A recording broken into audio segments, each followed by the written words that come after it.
கர்த்தருடைய நாமத்துக்கு மகிமையுண்டாவதாக. இன்றைய வார்த்தை ஏசாயா 29:19. சிறுமையானவர்கள் கர்த்தருக்குள் மிகவும் மகிழ்ந்து, மனுஷரில் எளிமையானவர்கள் இஸ்ரவேலின் பரிசுத்தருக்குள் களி கூறுவார்கள்.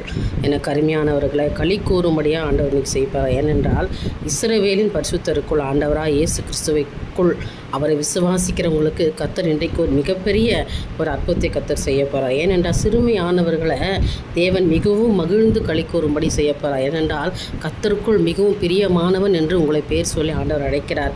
ஆனால் இந்த நாள் மிகப்பெரிய ஒரு அற்புதத்தின் நாளாக உங்களுக்கு இருக்க போகுது. அதனால் நீங்கள் எளிமையாக இருக்கிற, எனக்கு எதுவுமே இல்லை, நான் தனிமையாக இருக்கிறேன், நான் கைவிடப்பட்டிருக்கிறேன்னு சொல்லாதீங்க. ஆண்டவர் சொல்கிறார், இன்றைக்கு சிறுமையானவர்களை தான் நான் மிகவும் மகிழ்ந்து, மனுஷர்களை எளிமையாக இருக்கிறவங்கள தான் நான் களி கூறும்படியாக செய்ய போகிறேன்னு சொல்கிறேன். அதனால் உங்களுக்கு ஒரு மன மகிழ்ச்சி, ஒரு சந்தோஷமும், ஒரு புகழ்ச்சி, ஒரு மேன்மையும் இன்றைக்கி காத்திருக்குது. நிச்சயமாக இந்த நாளில் மிகப்பெரிய அற்புதங்களை கர்த்தர் செய்ய போகிறார். நம்புங்க, விசுவாசிங்க, ஆசீர்வாதத்தை பெற்றுக்கொள்ளுங்க. தேவனுக்கே மகிமை உண்டாகட்டும். ஆமென்.